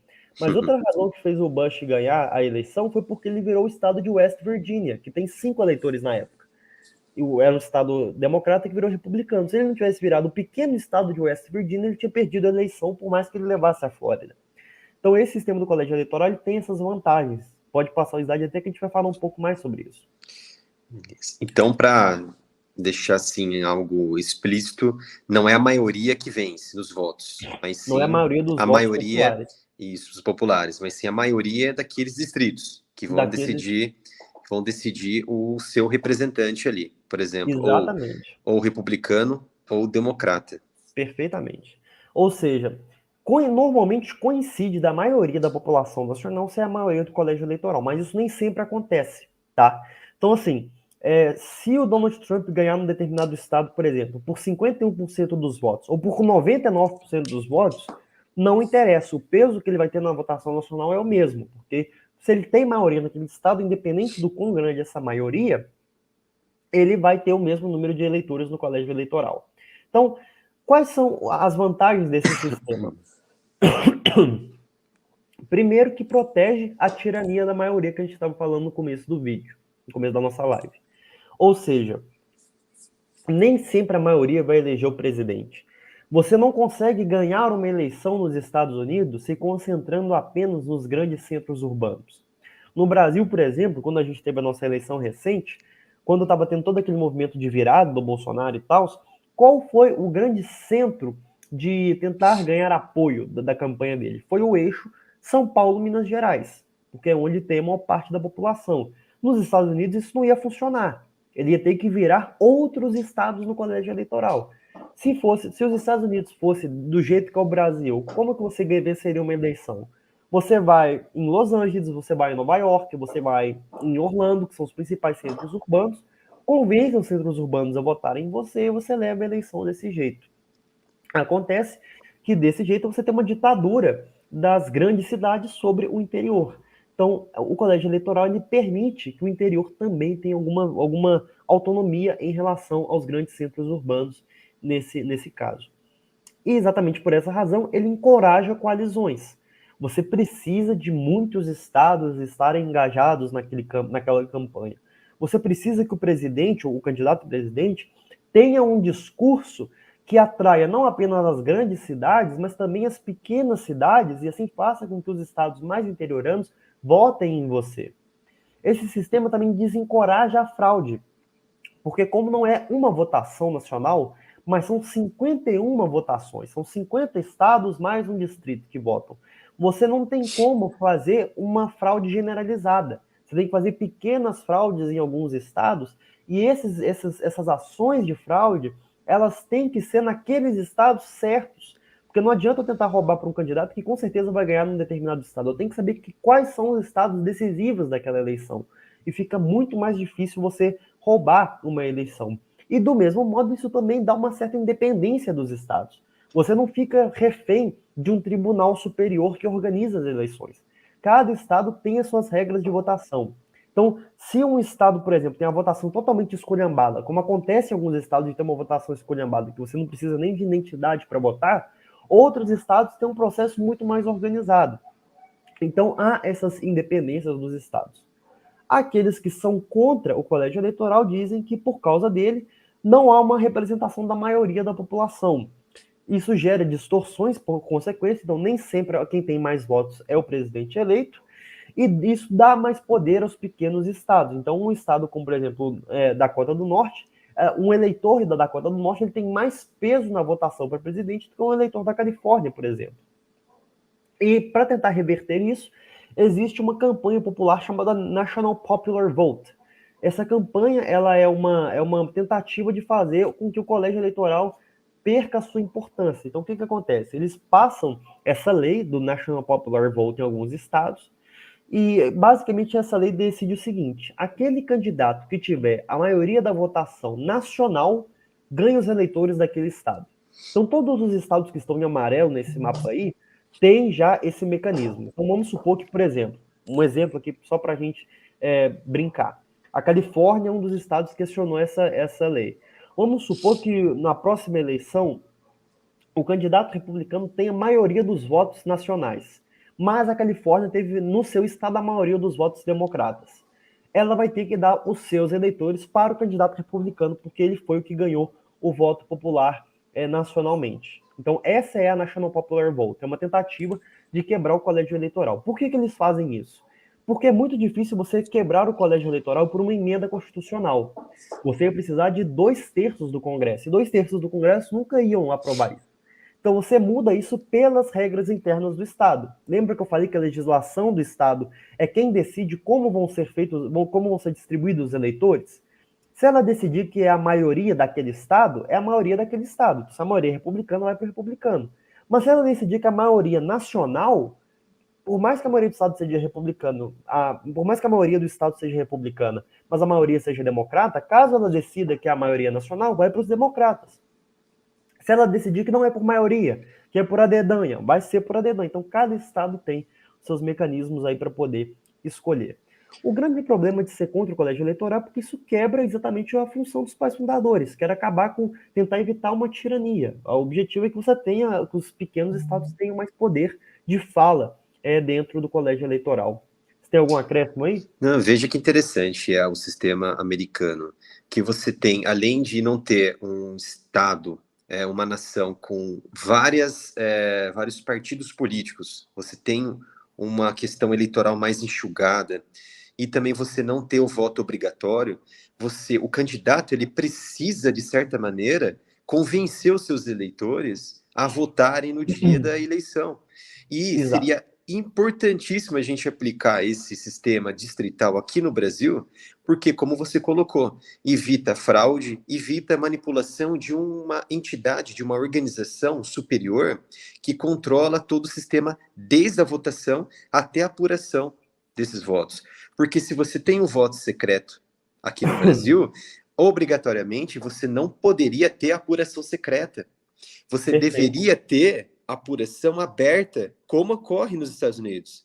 Que seria? Ninguém está falando para mudar o sistema eleitoral eletrônico aqui nesse momento, mas colocar embasamento para você, se você não tem um sistema distrital, como a gente tem nos Estados Unidos, mas com uma capacidade de você conseguir auditar, conseguir verificar esses votos.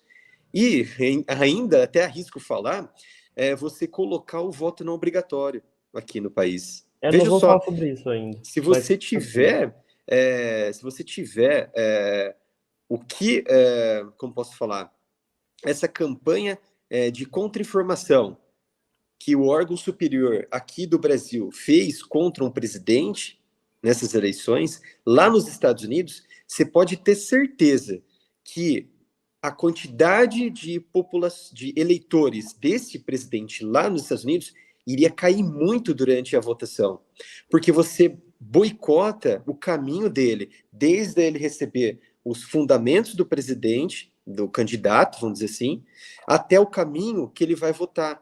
Como não é obrigatório, nesse caminho, o presidente, o candidato, precisa convencer ele. E se você quebra esses pontos, esse caminho, como aconteceu aqui no Brasil, você não vai ter uma quantidade adequada de eleitores votando nesse candidato. exato. Não, e volta uns slides aí. Fazendo favor, volta esse aí. Isso, para nesse aí.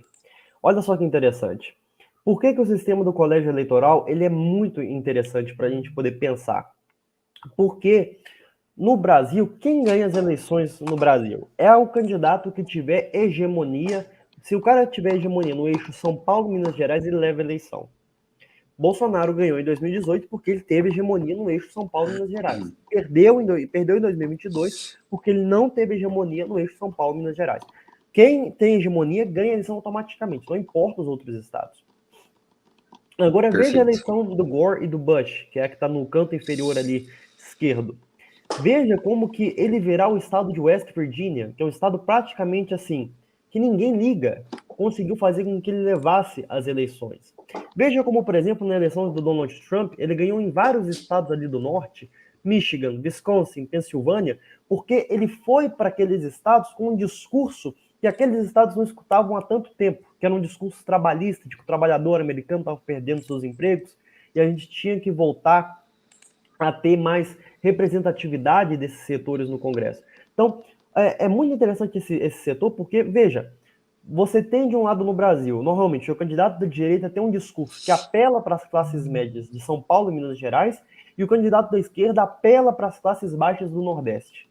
E a eleição ela é decidida por quem tem a maior hegemonia nesses dois nichos, se é as classes baixas do Nordeste ou se é as classes médias do eixo São Paulo e Minas Gerais. Nos Estados Unidos isso não acontece. Se você não tiver o engajamento de vários estados, cada um com as suas peculiaridades, você não consegue ser eleito presidente dos Estados Unidos. Você tem que ter um discurso muito amplo para você conseguir esse engajamento nacional. Vai para aquele slide dos distritos. Mais um. Isso. Veja que nos Estados Unidos, cada distrito ele abrange uma determinada quantidade de pessoas. Então, você vê que tem distritos muito grandes, porque tem poucas pessoas, distritos muito pequenos, que tem muitas pessoas naquela área.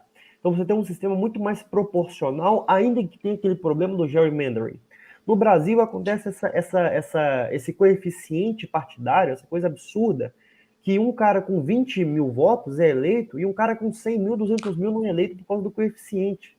Então, o voto distrital ele consegue ser absurdamente mais justo, mais democrático, mais proporcional, ainda com seus problemas, do que essa porcaria de coeficiente eleitoral que a gente tem no Brasil. Isso que eu ia até comentar sobre isso. O coeficiente é a maior cartada que aqueles tiranos conseguiram modificar no sistema eleitoral brasileiro.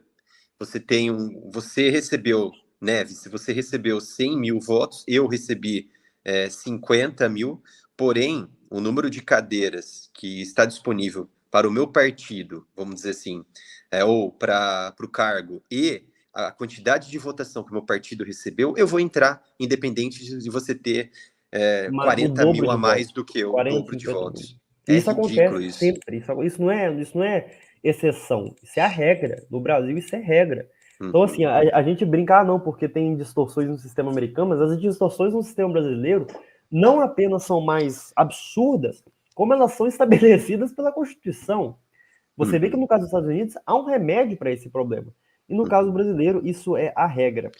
E o sistema americano, ele se faz mesmo presente, porque ele mostra a dimensão, a grandeza que ele tem, porque os Estados Unidos é uma nação imensa, uma nação que tem uma grandeza enorme de influência no mundo inteiro.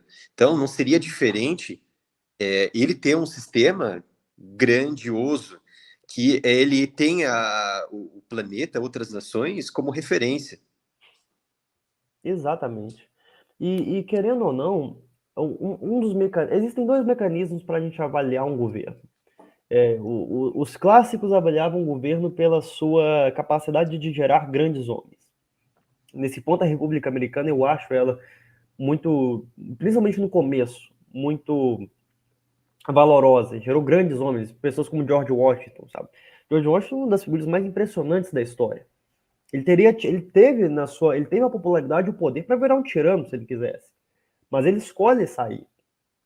Teve tantas outras, Andrew Jackson, por exemplo, com todos os problemas, um outro grande presidente americano. Agora, outro grande parâmetro que os mais modernos usam para poder avaliar a eficiência do governo é a sua longevidade. E querendo ou não, a julgar pelos seus pares, o sistema americano ele tem sido extremamente longevo. Você não consegue falar assim na ponta da mão mais de 5 ou 6 países que mantêm o mesmo sistema por mais de 200 anos ultimamente. O Brasil, em 200 anos, teve um império e 6 repúblicas. A França teve 5 repúblicas. A Rússia teve ditaduras de todas as suas possíveis variações. A Alemanha já foi quebrada. Os Estados Unidos, ainda com seus problemas, mantém uma unidade nos últimos 200, quase 250 anos. Então, eles conseguiram alcançar longevidade do sistema, ainda que com seus problemas que, infelizmente, têm ficado mais gritantes. O aumento do poder de Washington, a judicialização da política americana, mas que ainda mantém em algum nível a sua coerência. Veja, agora vamos falar sobre o direito de votar. E essa é uma diferença essencial em relação ao Brasil. No Brasil, há o entendimento de que votar é uma obrigação que você tem enquanto cidadão. Então, é uma obrigação civil. Lá não, lá o voto é um direito civil. Você vota se você quiser votar.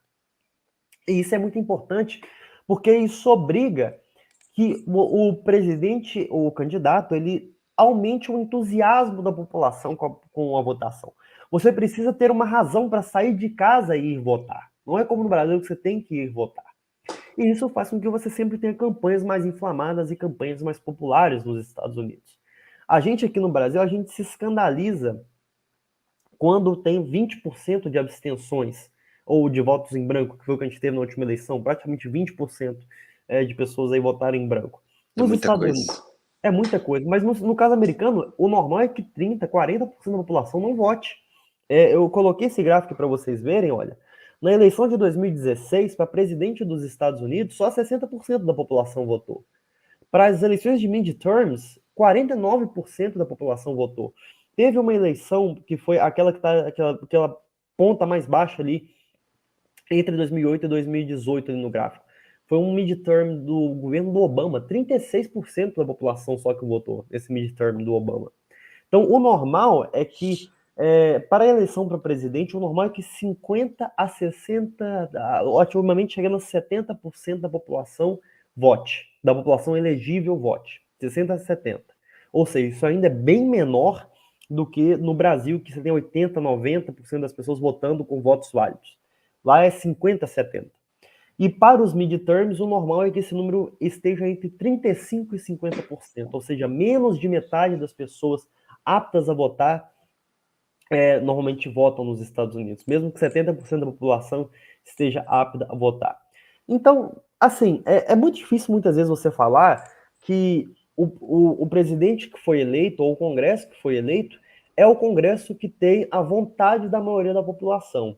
O mais apropriado é que ele tem a maioria da população que está politicamente engajada. E é para isso que você precisa desse engajamento popular. Você precisa levantar esse engajamento popular. Porque senão você tem eleições com baixíssima participação das pessoas, eleições decididas por metade da população, certo? Então, essa questão de você ter uma coalizão nacional e você ter um discurso que infle várias camadas da sociedade, você precisa de ter essas dinâmicas políticas para fazer as pessoas irem votar. Caso contrário, elas não vão ir votar e aí você acaba tendo uma baixa participação. E aí, muitas vezes você perde a eleição não porque os votantes que foram votar não eram a sua maioria, mas é porque você sequer conseguiu convencer o eleitor a ir votar, o que é muito diferente do Brasil. Você tem ali, é que o gráfico ele não tem uma expansão dos anos, né, Neves? Porém, você consegue notar ali, mais ou menos pouco antes de 2008, uma grande participação da população em votação presidencial. Sim. O que isso significa? Um conflito que estava em andamento, por exemplo, a guerra do Iraque, Afeganistão, e que a população ela acreditou que o cenário poderia mudar e ela foi convencida a tentar mudar esse parâmetro. Foi lá e reelegeu o Bush, beleza. Viu que essa guerra estava ficando interminável, muitos gastos, na casa de trilhões de dólares, e o povo novamente foi às ruas para votar, para tentar mudar esse parâmetro.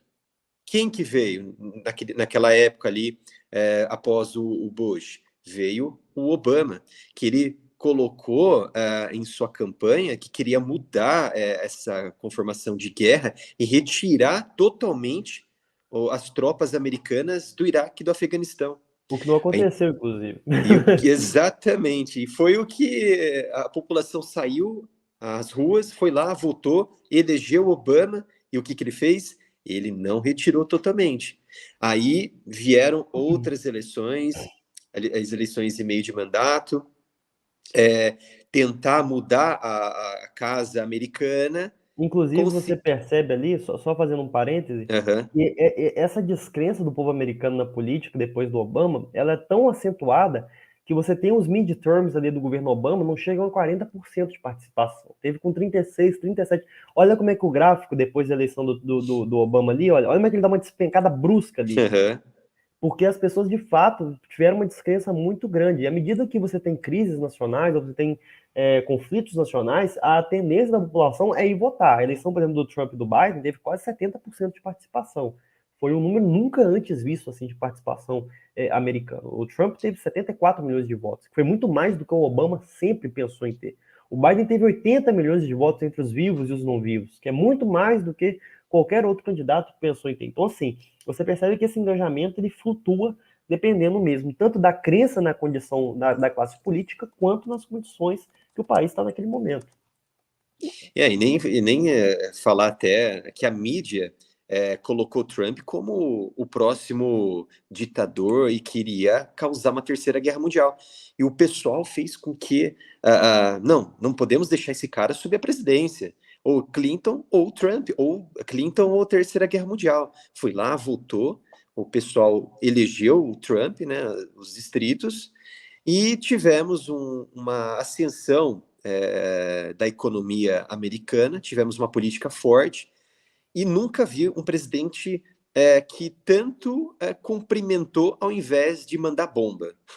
É claro que teve as suas operações no Iraque, no Afeganistão, mas eu nunca observei um presidente americano que precisou não, que ele estendeu as mãos para realmente formalizar acordos, formalizar negociações para evitar desfechos de guerra. Porque era Sim. isso que ele prometia, não causar guerras, não causar conflitos. Mas ninguém ouviu. Por quê? A grande mídia bloqueou a fala, bloqueou a voz de Trump. Não, e eu já vi um estudo que fala que cerca de 8 a 9% do eleitorado democrata provavelmente não seria democrata se não fosse por influência da mídia. Então, assim, você pode dizer Perfeito. com todas as letras que a grande mídia americana é quem decide as eleições. O poder que ela consegue ainda exercer é quem decide as eleições americanas. Ainda lá, é assim, porque o povo americano ainda tem muito crédito, muito mais do que o brasileiro, inclusive, na mídia. O brasileiro tem muita confiança, mas no caso do americano, no caso do povo britânico, também isso acontece bastante, eles acreditam muito mais do que no Brasil. Agora, você falou uma questão interessante do Obama. Existem alguns presidentes americanos, antes da gente falar sobre a Suprema Corte, existem alguns casos em que você tem várias grandes mudanças na história americana, tá? Eu vou citar, por exemplo, vamos citar aqui algumas eleições contestadas americanas. Acho interessante a gente falar sobre isso. A primeira eleição, tiveram 4 grandes eleições contestadas na história dos Estados Unidos. A primeira eleição foi a eleição de 1796. Você teve ali 2 candidatos, um ganhou por causa de 2 votos no colégio eleitoral a mais do que o outro. Só que naquela época a regra da Constituição é que o vice-presidente era o segundo mais votado. Então aconteceu um cenário estranho em que, tipo assim, o principal inimigo do cara era o vice-presidente dele. Aí eles criaram uma emenda americana para que o vice-presidente fosse de uma chapa, da mesma chapa que o presidente, o presidente eleito. Então você tem, a cada crise, você tem reformas constitucionais em como as coisas são feitas. Outra grande eleição contestada, a eleição de 1876. Você teve os democratas na eleição de 76 com maioria dos votos populares. Todavia, os republicanos abriram uma contestação, assim como Donald Trump, abriram uma contestação em vários estados. E no fim de grandes disputas por causa dessas contestações dos delegados, você teve um acordo. Então, os democratas abriram mão de vários delegados na eleição de 1876 em troca de que os republicanos iriam tirar tropas que ainda ocupavam estados do sul. A eleição de 76 foi decidida numa negociação. Você tem uma noção? A eleição de 76 foi uma eleição tão tensa que houve uma ameaça real de uma segunda guerra civil americana. E aí, depois de uma grande negociação entre democratas e republicanos, os democratas passam alguns dos seus delegados para o republicano é eleito e, em troca, ele tira tropas republicanas que ainda estavam ocupando estados democratas no contexto do pós-guerra civil americana. E essa foi uma eleição muito importante, porque houve grandes acusações de fraude e aí eles começaram a criar alguns mecanismos de tentar corrigir a fraude. Houve vários casos de fraude. A eleição de 1824, por exemplo, houve uma grande acusação de fraude e a eleição acabou sendo decidida no Congresso. Na verdade, a eleição de 1824 foi o seguinte: você tinha 4 candidatos concorrendo, nenhum dos 4 conseguiu maioria no colégio eleitoral, e aí a votação foi para casa, como eu falei, quando não há maioria, a votação cai na casa. E aí na casa eles fizeram um conchavo ali de alguns membros, e nesse conchavo eles acabaram decidindo a eleição para o cara que era parente do speaker da casa. Então foi um golpe mesmo, assim, sabe? E aí depois você teve leis para que isso não acontecesse de novo. A eleição de 2020, você teve pesadas acusações de fraude na eleição de 2020, entre o Biden e o Trump. E aí o Biden leva a eleição, mas em compensação vários estados passam leis para aumentar as suas regulações em relação às suas eleições. Então mais de 30 estados reviram as suas legislações em relação à votação para a presidência, o que fez com que essas eleições agora tenham sido um tanto mais limpas. Fraude sempre ocorre nas eleições americanas. Em maior ou menor grau, sempre ocorre fraude. Tanto que quando a votação ela tem uma margem menor do que 1% ou 2% em alguns estados, a recontagem ela é obrigatória. Acontece que eles tentam criar mecanismos para que a fraude ela não seja suficiente para você comprometer o conjunto da eleição. E exatamente pelo fato de você ter 50 estados com 50 eleições, é muito mais difícil de você comprometer do que num país em que, por exemplo, você tem uma votação nacional unificada, num único tribunal, num único órgão, em que você consegue comprometer todo o processo por apenas uma má influência aí de algum dos membros desse tribunal ou de algum membro dessa eleição. No caso americano, isso é muito mais difícil, porque são 50 eleições independentes, cada estado com as suas regras, com seus mecanismos, e cada um com seus problemas também. Algum acréscimo? Não, pode continuar. Então, para terminar, a nossa Suprema Corte Americana. A Suprema Corte Americana ela tem 9 membros desde 1869. Antigamente eram só 6 membros e aí se expandiu para 9 membros. Hoje tem uma discussão do lado democrata para aumentar de 9 para 14 juízes. Porque com 14 juízes o Biden poderia nomear 5, e aí era difícil você conseguir uma maioria conservadora de novo na Suprema Corte americana. Eles têm mandato vitalício, então só sai um membro da Suprema Corte se ele sofrer um processo de impeachment, se ele morrer ou se ele se aposentar. Eles são escolhidos pelo presidente e confirmados ou rejeitados pelo Senado. A mesma dinâmica que acontece aqui no Brasil. A Constituição americana ela não explicita muito bem quais são as atribuições da Suprema Corte. A gente entende que a Suprema Corte ela regula sobre os casos de disputa constitucional por causa de um caso que foi o caso Marbury versus Madison. Foi um caso que aconteceu no começo do século XIX, e a partir disso a jurisprudência americana entende que é função da Suprema Corte regular sobre a Constituição, mas isso não está explícito na Constituição. Inclusive a Constituição ela sequer fala quais são os requisitos para você ser membro da Suprema Corte, só fala de idade mínima, mas nem americano, em tese, você tem que ser para poder ser membro da Suprema Corte. E tem a sabatina também, como no Brasil. Né? E tem a sabatina, como no Brasil. Tem toda. Inclusive, a sabatina ela é normalmente muito agressiva no caso. Por exemplo, tem aquele juiz negro ali nos membros, ali tem um juiz negro sentado. Aquele juiz ali é o Clarence Thomas, ele foi escolhido pelo presidente, se eu não me engano, foi o Bush que escolheu. E na época da sabatina, quem era um dos principais senadores ali na disputa era o Biden. E o Biden ele contesta a escolha do Clarence Thomas e até faz acusações pesadas, que ele teria estuprado uma mulher. Isso gerou todo um escândalo na época. Então, assim, as sabatinas para juízes da Suprema Corte são muito pesadas. Eles pegam coisas pessoais mesmo da sua vida para poder jogar na sua cara. Então, sempre tem essas sabatinas, sempre sabatinas complicadas. Às vezes acontece do cara ter que voltar para trás e o presidente ter que escolher outra pessoa. Uma decisão da Suprema Corte só será revogada pela própria Suprema Corte. Então, se a Suprema Corte decidir uma determinada coisa, apenas a mesma pode revogar. O Congresso não pode revogar, o Executivo não pode revogar. É por isso que a gente observa atualmente uma hipertrofia do judiciário, porque ele é a palavra última. Então, várias coisas nos Estados Unidos foram aprovadas com o mecanismo da Suprema Corte. O aborto, por exemplo, quando ele foi aprovado a nível federal nos Estados Unidos, foi pela Suprema Corte. A Suprema Corte entendeu que o aborto era um direito básico das mulheres. E a partir de então, o máximo que os estados poderiam fazer era decidir o quão largo era o que eles entendiam que era um aborto. Então, alguns estados entendiam que aborto era até 5 meses, outros que era até 3 meses, outros que eram até 1 mês. Então, cada estado tinha essa sua regulação interna, mas o aborto era permitido nacionalmente. Aí agora, recentemente, em 2022, a Suprema Corte entendeu que o aborto não é um direito constitucional. Então, cabe aos estados decidirem quais são os estados que vão querer aprovar o aborto e quais estados não vão querer. Então, alguns estados já proibiram e outros estados já liberaram. Mas quem revogou aquela decisão passada da Suprema Corte americana foi a atual Suprema Corte americana. Mas ninguém pode revogar decisões da Suprema Corte. Por isso que ela é tão importante, ela tem tanto peso. As nomeações que o Trump fez foram nomeações tão importantes. Se não fosse pelas nomeações do Trump, o aborto não teria sido revertido nos Estados Unidos atualmente. Não, pode concluir. E é por isso que tem tanto esse interesse dos democratas em aumentar a Suprema Corte para 14 membros. Porque se eles conseguem maioria na Suprema Corte, eles conseguem mudar as coisas assim com muito mais facilidade. É uma medida tirana que o próprio Hugo Chávez fez na Venezuela. Perfeito. Aumentou as cadeiras ali para impor o seu bolivarianismo.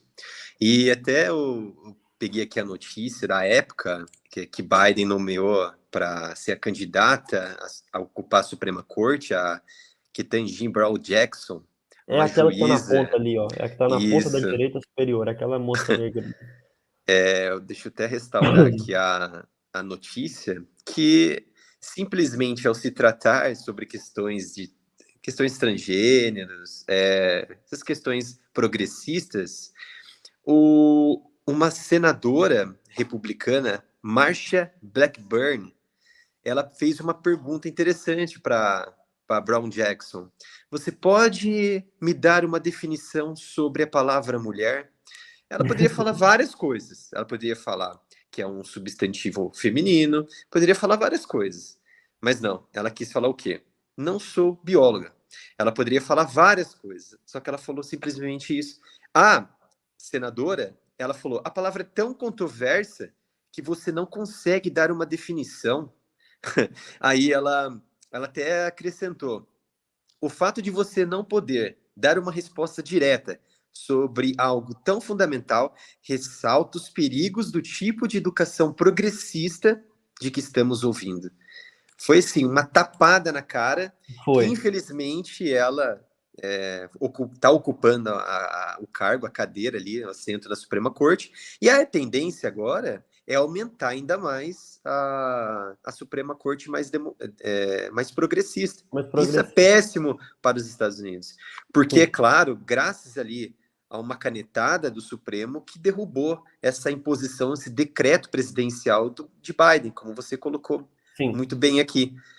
E a gente vê que essa expansão de cadeira do Supremo, ela é vista, temos exemplos aqui, como a Venezuela, que conseguiu consolidar um regime ditatorial bolivariano, por exemplo, a Lá são 30 Venezuela, e tantos juízes na Suprema são Corte, se eu não me 32, engano. se não me engano. 32? É uma Se eu coisa não me engano, absurda. 32, alguma coisa assim.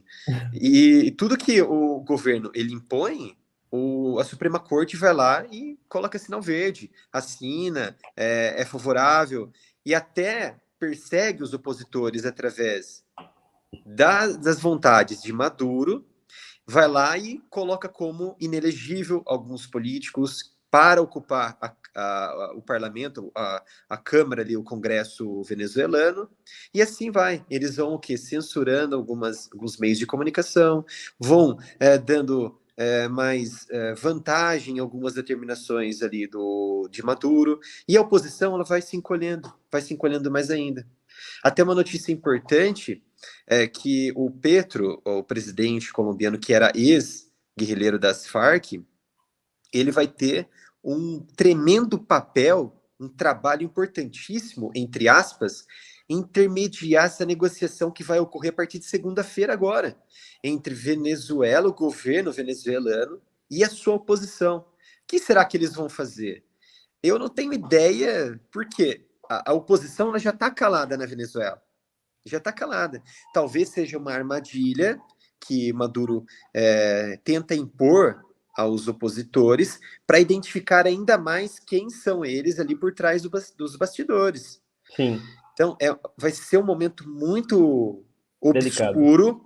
delicado, obscuro, que vamos acompanhar na segunda-feira e que, de certo modo, os Estados Unidos estão calados diante disso. Por quê? Eles, nesse momento, precisam da Venezuela para bater ali o preço, nesse momento, do petróleo, porque a crise é tão grande que eles estão agora precisando da Venezuela para tentar diminuir aquela concorrência com a OPEP, que derrubou em mais de 2 milhões de barris, E aí aumentando e volta as elevando o preço. negociações. Aí volta as negociações, volta Volta todo aquele todas joguinho aquelas diplomático. volta todas aquelas negociações que a gente sabe muito bem que quando é favorável aos Estados Unidos, ele faz negócio até com o diabo. Claro, Biden. Se fosse outra figura ali, com certeza como o Trump, acredito eu que nem haveria guerra na Ucrânia. Eu também acredito que não. Provavelmente não teria. Infelizmente, a fraqueza atrai a Com agressividade. certeza, É. com certeza. Perfeito, perfeito. Mas, só voltando um pouco mais a esse tópico da Suprema Corte, Uhum. querendo ou não, essa ideia de expandir a Suprema Corte, ela sempre é muito atraente, até mesmo no nosso contexto brasileiro. Só que o problema de ficar expandindo a Suprema Corte, isso não resolve o problema. E já tem algumas propostas interessantes. O Biden tinha uma proposta em relação a isso, e pior que o desgraçado tinha uma proposta boa. Ele tinha uma proposta de que a Suprema Corte fosse rotativa, então você tinha mecanismos menos políticos para a escolha dos ministros da Suprema Corte, e assim ela teria uma vacância rotativa. O que é um mecanismo mais interessante, porque você não permite que haja instauração desses ditadores na Suprema Corte, tanto nos Estados Unidos quanto no Brasil. Isso seria, de fato, uma medida interessante. Mas no caso americano, ainda há uma Suprema Corte que ela é mais...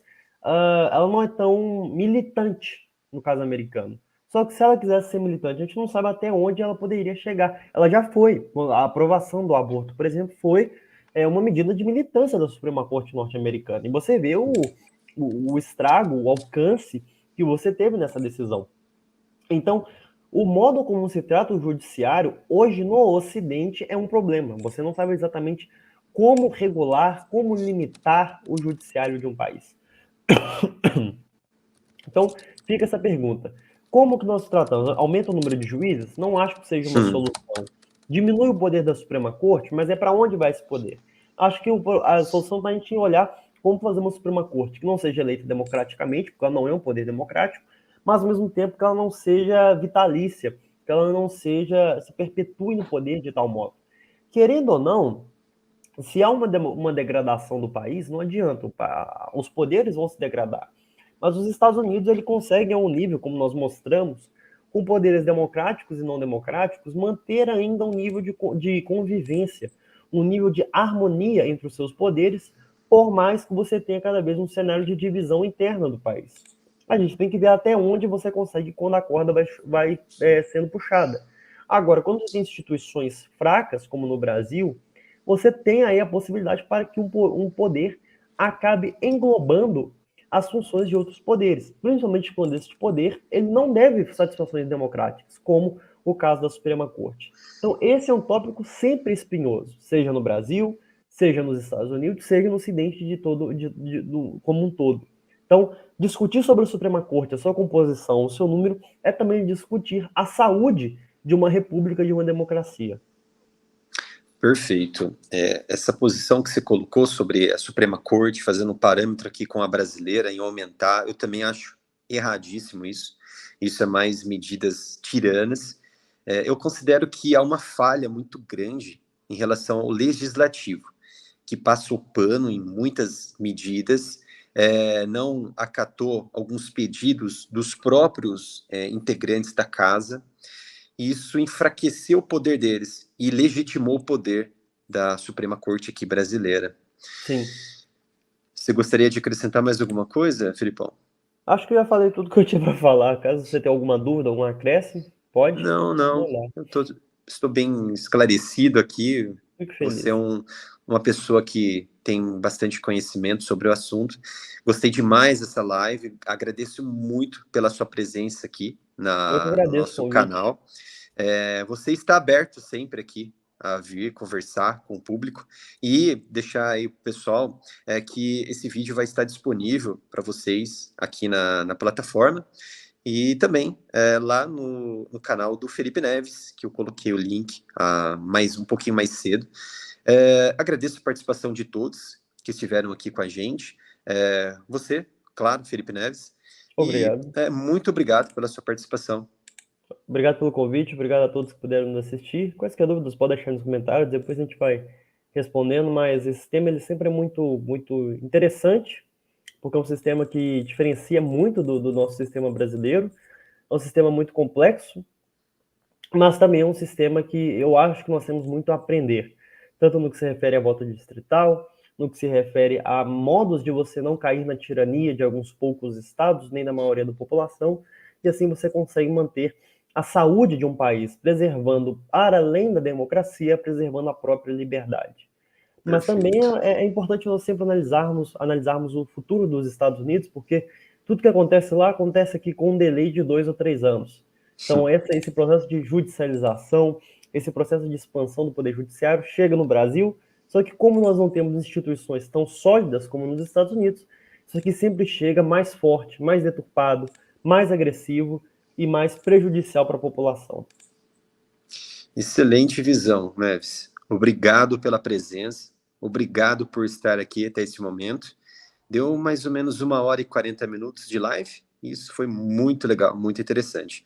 Se inscreva no canal do Felipe Neves, que está aí na telinha, @FelipeNevesFN, e também o Twitter do Felipe, que é Real Felipe Neves. Obrigado, Também pessoal. não se esqueçam de se inscrever aqui no canal e ativarem o sino de notificação para não perderem nenhum vídeo. Obrigado a todos e até mais, Neves. Até mais, obrigado.